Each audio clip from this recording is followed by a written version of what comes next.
नमस्कार। Land scam मामले में हेमंत सोरेन की गिरफ्तारी के बाद अब चंपई सोरेन की सरकार भी बन गई है, बहुमत साबित भी कर लिया गया है। लेकिन बीते 8 फरवरी को राजभवन में कुछ चुनिंदा पत्रकारों के साथ राज्यपाल सीपी राधाकृष्णन की बातचीत में एक जो सवाल निकल करके आया है, उस सवाल का जवाब अब तक सामने नहीं आ पाया है।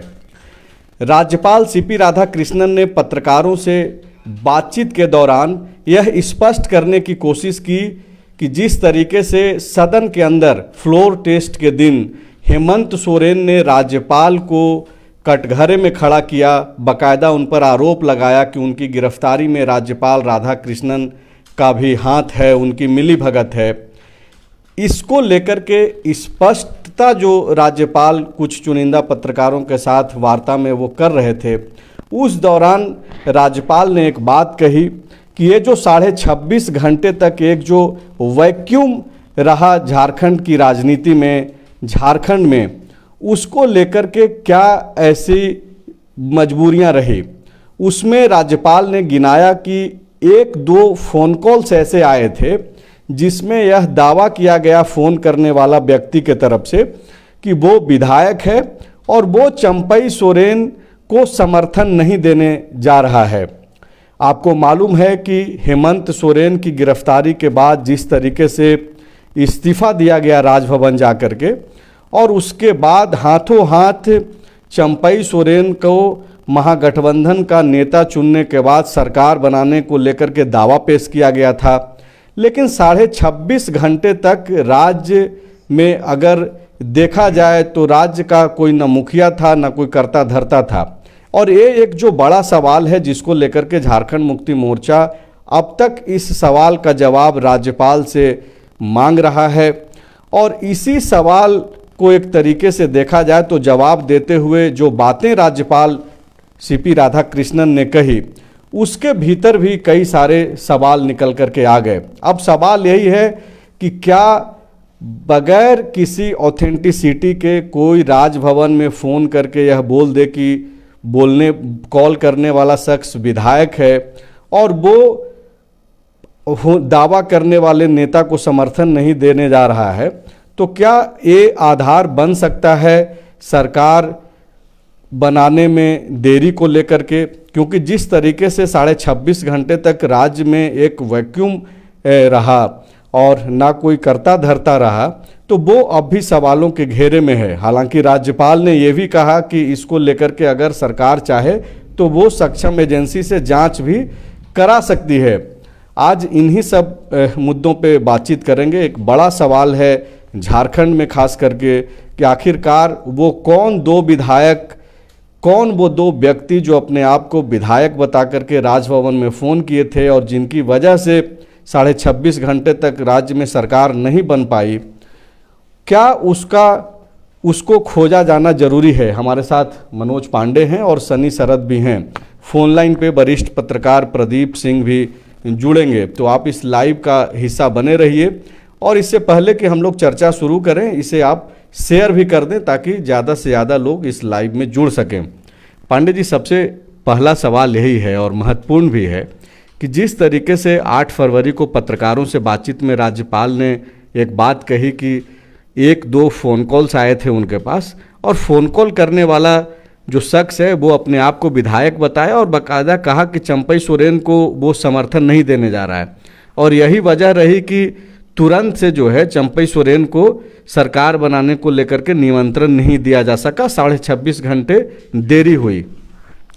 तो देखिए, ये सवाल महत्वपूर्ण है, लेकिन कि भाई उनके मन में संशय हो गया। राजभवन यही कहना चाह रहा था, राज्यपाल यही कहना चाह रहे थे कि संशय हुआ, इसलिए सोचने में वक्त लगा, फिर हमने कानूनी सलाह ली और फिर इसमें 26 घंटे लगे। लेकिन दरअसल जो देश का संविधान कहता है वो ये कहता है कि राज्य को एक क्षण भी नहीं छोड़ा जा सकता बिना किसी स्टेट में गए।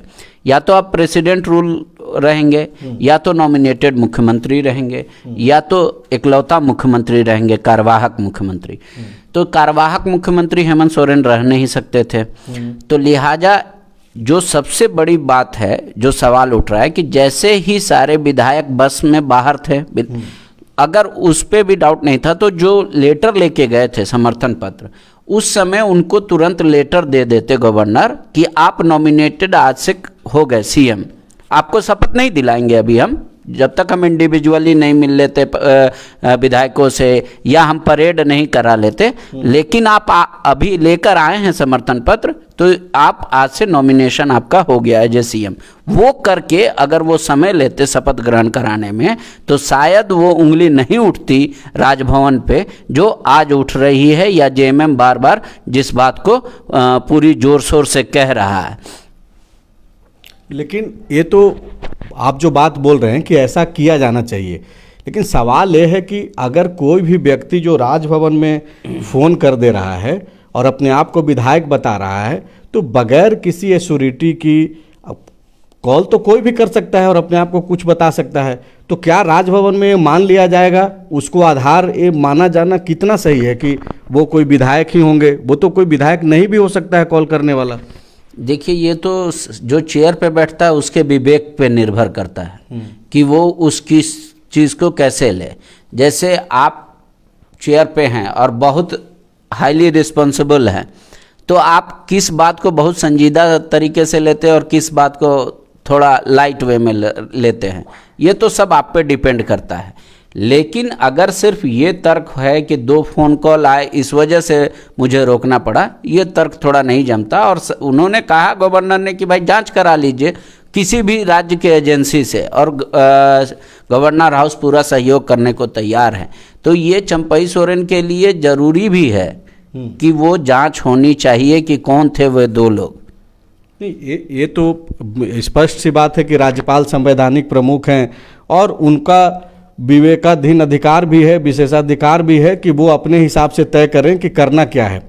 लेकिन अगर राज्यपाल की जो ये बात है, ठीक है कि आरोप तो लग रहा था झारखंड मुक्ति मोर्चा और जो महागठबंधन के विधायक हैं वो भी ये बोल रहे थे कि राजभवन से जो है जो देरी हो रही है वो दिल्ली के इशारे पे हो रही है, कहीं ना कहीं बीजेपी पे सवाल खड़ा किया जा रहा था जिस तरीके से विधायक बोल रहे थे महागठबंधन के। लेकिन राज्यपाल जो कि संवैधानिक प्रमुख हैं, उनके तरफ से अगर ऐसी बातें कही गई कि ये जो देरी हुई 26.5 घंटे आमंत्रण देने में सरकार गठन को लेकर के, और उसमें उसका आधार अगर वो ये बता रहे हैं कि कोई 1-2 फ़ोन कॉल कर दिया और हमको ये बोल दिया कि भाई हम समर्थन नहीं दे रहे हैं, तो ये बात आपको लगता है कि इसको माना जाना चाहिए? ये पचने योग्य बात है? नहीं, उसमें उन्होंने ऐड ऑन किया था कि और मीडिया में भी वो खबर चल रही थी कि 8-10 विधायक नाराज हैं, भले ही वो अंदर हैं। उस बात को उन्होंने कहा था कि मीडिया में भी खबर चल रही थी, तब तक फोन भी आ गया। इस वजह से इस मुद्दे पर संजीदा होना पड़ा और इसी वजह से मुझे कानूनी राय लेनी पड़ी, और जिसमें विलम्ब हुआ। जैसे ही कानूनी राय मिल गया, मैं देर रात बुलाया, मैं चाहता तो अगले दिन भी बुला देता, लेकिन जैसे ही स्पष्ट हो गया कि अब कोई मसला नहीं है, मैंने देर रात बुला के उनको नॉमिनेशन पत्र दे दिया। मतलब कि मीडिया की खबरों के आधार पर राज्यपाल ये तय कर रहे थे कि करना क्या है आगे। सनी, क्या राज्यपाल या फिर राजभवन इस तरीके से फैसले लेता है कि वो मीडिया की खबरों के आधार पर कोई निर्णय ले, या फिर कोई एक प्रैंक कॉल के जरिए वो कोई निर्णय ले? क्योंकि इसको तो प्रैंक कॉल इसलिए इस शब्द इस्तेमाल कर रहे हैं, इस शब्द का, क्योंकि अगर राज्यपाल को कोई अगर नाम जाहिर करके अगर बताता है तो फिर उसका नाम का भी खुलासा होना चाहिए। बिल्कुल। देखिए, अभी सबसे बड़ा सवाल यही है कि 2 लोग जो फ़ोन किए थे, जैसा कि राज्यपाल ही ये ऑफिशियली बयान उन्होंने दिया है, तो वो 2 लोग कौन थे, इसका तो खुलासा ज़रूर होना चाहिए। और जहाँ तक बात है कि राज्यपाल क्यों कंफ्यूज थे और इतना समय क्यों लिए, तो देखिए, सबसे पहले जो बात निकल कर सामने आई कि जब हेमंत सोरेन पहुँचे थे वहाँ पर इस्तीफा देने के लिए राज्यपाल के पास, उसी दौरान समर्थन पत्र भी दिया गया था। 2 तस्वीरें एक साथ राजभवन के अंदर खींची गई थी। एक तस्वीर जिसमें हेमंत सोरेन इस्तीफा दे रहे थे, और एक तस्वीर जिस तस्वीर में हेमंत सोरेन नहीं थे और चंपई सोरेन अपना समर्थन पत्र दे रहे थे। 4 विधायकों के साथ। 4 तो राजभवन का जो ऑफिशियल व्हाट्सएप ग्रुप है और बाकायदा सोशल हैंडल है जिससे ये सूचनाएं जारी होती है कि राजभवन के अंदर कौन आया, मिला, क्या हुआ, नहीं हुआ। तो ये सूचना तो जारी हुई कि हेमंत सोरेन ने इस्तीफा दिया, लेकिन ये सूचना आज तक नहीं जारी हुई, मतलब उस दिन दावा किया गया कि दावा किया गया। तो यहीं से संदेह जो है खड़ा होना शुरू हुआ।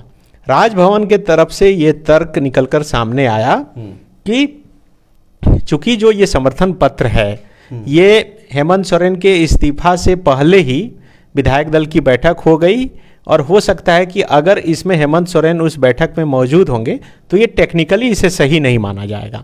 लेकिन मुख्यमंत्री आवास के तरफ से जो खबर निकलकर सामने आई उसके अनुसार ये कि हेमंत सोरेन से जहां पर पूछताछ हो रही थी, ये बैठक दूसरा जो मुख्यमंत्री आवास है वो वहां पर ये बैठक हुई थी, और उसके बाद ही और चंपई सोरेन की गिरफ्तारी के बाद बैठक हुई। 5 बजे गिरफ्तारी हुई शाम में बोल दिया गया ईडी के तरफ से कि आपको हिरासत में लिया गया है, और ये बैठक जो जेएमएम का विधायक दल का हुआ वो 6 बजे हुआ, और बैठक समाप्त होने के बाद फिर महागठबंधन विधायक दल का बैठक हुआ। बिल्कुल वही मैं बता रहा था। और उसके बाद ये हुई, तो ये दोनों बात में जो कंट्राडिक्शन था इसे लेकर दूर करने के लिए ही कानूनी सलाह ली गई। लेकिन अब चूंकि ये चर्चा इसलिए आगे बढ़ गई जब झारखंड मुक्ति मोर्चा की तरफ से प्रेस कॉन्फ्रेंस किया गया और बाकायदा राज्यपाल की तरफ से ये बयान दे दिया गया ऑफिशियली कि 2 विधायक फ़ोन करके उन्हें बोले थे कि हम समर्थन नहीं दे रहे हैं, और कुछ विधायक मीडिया में जो है वो अपनी नाराज़गी भी जता रहे थे। तो कहीं ऐसी स्थिति नहीं बने, और यही वजह है कि थोड़ा समय लिया गया। लेकिन इस दौरान कई बार चंपई सोरेन से राज्यपाल की मुलाकात भी हुई। हमारे साथ वरिष्ठ पत्रकार प्रदीप सिंह जी हैं, दैनिक जागरण के स्टेट ब्यूरो हेड हैं। सर, सबसे पहले आपका स्वागत है फॉलोअप के इस लाइव में। धन्यवाद संजय जी। सर, हम लोग राज्यपाल सीपी राधाकृष्णन ने जो पत्रकारों से बातचीत की, उस बातचीत के दौरान आप भी राजभवन में मौजूद थे। उसमें जो राज्यपाल ने एक बात कही कि 1-2 फ़ोन कॉल्स आए थे उनको, और ये जो 26.5 घंटे तक जो देरी हुई चंपई सोरेन को सरकार गठन को लेकर के जो आमंत्रण देने में, वो भी एक आधार है। और भी कई सारी बातें उन्होंने कही, लेकिन एक जो बड़ा आधार जो उन्होंने जिसका जिक्र किया कि 1-2 फ़ोन कॉल्स आया, और फ़ोन कॉल करने वाला जो शख्स था उधर से बताया गया उधर से कि वो विधायक है और वो चंपई सोरेन को समर्थन नहीं देने जा रहा है। तो सवाल ये उठता है कि क्या राजभवन इस तरीके से निर्णय लेता है कि कोई फ़ोन कॉल्स आए तब, जबकि इस्तीफे के तुरंत बाद चंपई सोरेन ने 43 विधायकों का समर्थन पत्र सौंप दिया? देखिए, जो राज्यपाल ने जो बातें कही वही बात मैं यहाँ कहूँगा जी, क्योंकि उनसे इंटरेक्शन के समय लगभग आधे घंटे से ज्यादा समय का उनका इंटरेक्शन था जी। और उन्होंने 2-3 बातें कही। उनका जो है वो उनकी बातचीत का जो उद्देश्य था वो ये था कि विधानसभा के भीतर में बहुमत प्रस्ताव के दौरान जब हेमंत सोरेन आए थे तो उन्होंने एक आरोप लगाया था कि मेरी गिरफ्तारी राजभवन के इशारे पे हुई है, राजभवन की भी इसमें संलिप्तता है। तो राज्यपाल उन चीजों को स्पष्ट करना चाहते थे। उन्होंने बिंदुवार चीजें बताई कि किस प्रकार से उनको सीएमओ से फोन आया कि मुख्यमंत्री आना चाहते हैं, ईडी ने उनको कस्टडी में ले लिया है, वो आकर रिजाइन करना चाहते हैं।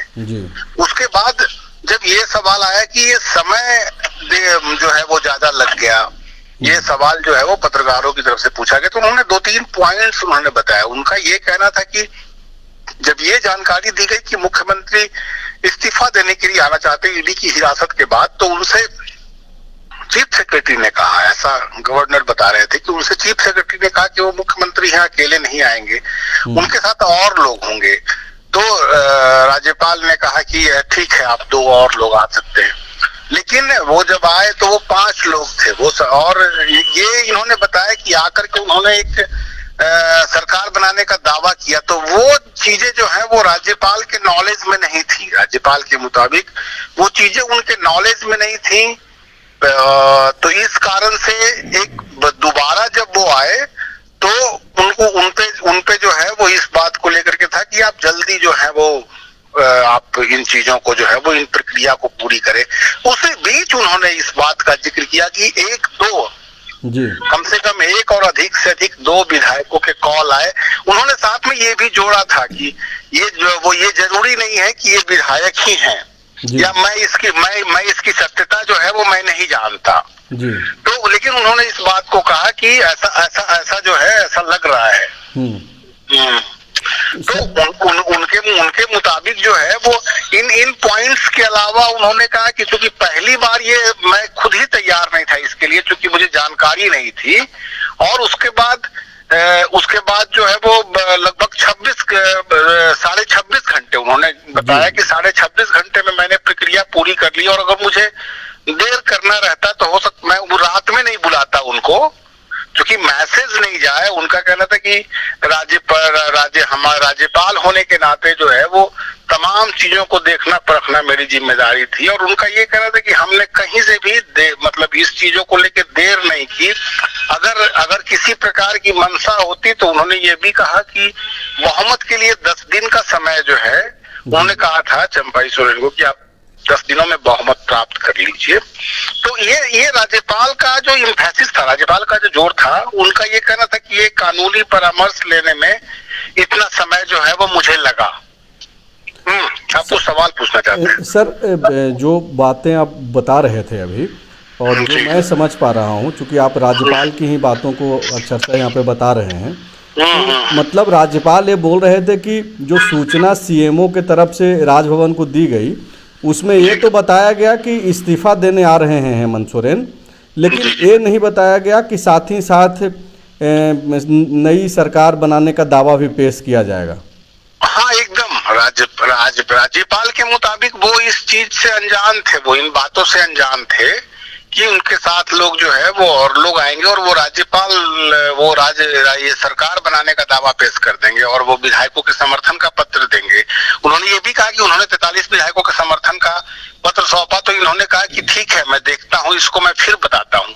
फिर दोबारा जब मुलाकात हुआ तो उस दौरान भी उन्होंने कहा कि मैं विमर्श कर रहा हूँ और मैं आपको सूचित करता हूं। और फिर उन्होंने कहा कि देर करने की मंशा मेरी नहीं थी, अगर ऐसी मंशा होती तो मैं और समय देता, या फिर जो है वो बिहार की भी बात इसमें आई। इसमें उन्होंने बिहार की भी बातें की, जब पूछा कि भाई बिहार में जो है वो बहुत कम समय में जो है वो बुला लिया गया, तो उन्होंने कहा कि झारखंड की परिस्थितियां जो थी वो एक्स्ट्राऑर्डिनरी थी, असाधारण थी, तो इस कारण से थोड़ा समय जो है वो लगा, लेकिन उसको यह नहीं